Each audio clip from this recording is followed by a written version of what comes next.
میان کوچه پس کوچه های شهر شیراز، آنجا که بوی یار را می توان از خشت های آن استشمام نمود، آنجا که هوای آن مملو از دم مطهر باب و یارانش است و آنجا که زمینش گام های جوان قائم موعودی را در خود جای داده که جهانی به انتظارش عجل الله میگویند، به محله قدیمی میرسیم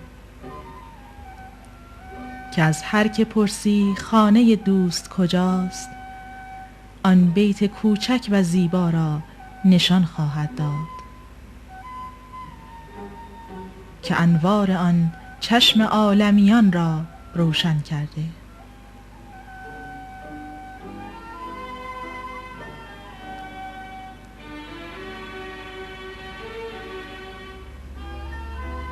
و اینک ندای ادخلوها به سلام آمنین در آستانه در طنین انداز می شود. از پله های آن پایین می رویم.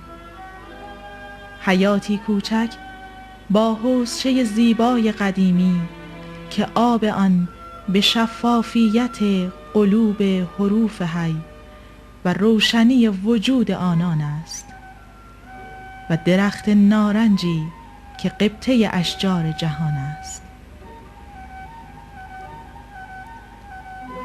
فضای داخلی بیت با دیوارهای منقوش، پنجره‌های رنگی و اتاقهای مفروش قدیمی یادگار ایامی است که مظهر امری عظیم در آن ساکن بوده.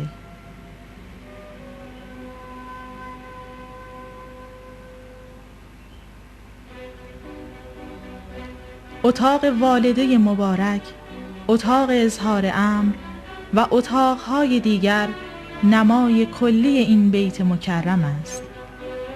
اما اتاق تولد کدام است؟ برای یافتن آن خارج می شویم. جلوتر رفته تا در پیچ کوچه‌ای در بالاخانه بیت جناب میرزا سید علی، عموی والده آن حضرت، نوید تولد مولودی عزیز به گوش می رسد. مولودی که پیش از سحر نخستین روز ماه محرم 1235 هجری قمری پا به عرصه جهان گذاشت تا از پاکی وجودش عالمی را که چشم انتظار او بودند پاک گرداند و بشارت اشعیا را تجسم بخشد. بیابان خشک و زمین خشک شادمان خواهد شد و صحرا به وجد آمده مثل گل نرگس خواهد شکفت. شکوفه بسیار نموده با شادمانی ترنم و شادی خواهد کرد.